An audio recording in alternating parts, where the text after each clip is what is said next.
Hey guys, welcome to day 2 of 21 days to good skin. Can you guess today's ingredient? Well, the good old banana.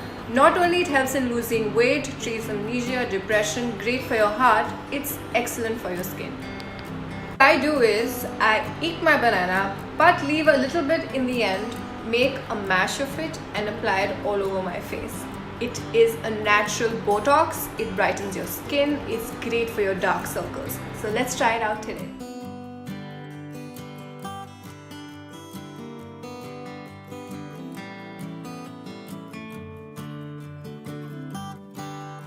Already getting DMs from people who have tried this banana trick and they're saying it's amazing, so it's a good day too. And I would just recommend not to keep it for more than 10 minutes because the banana gets very sticky, so it will get very difficult to remove.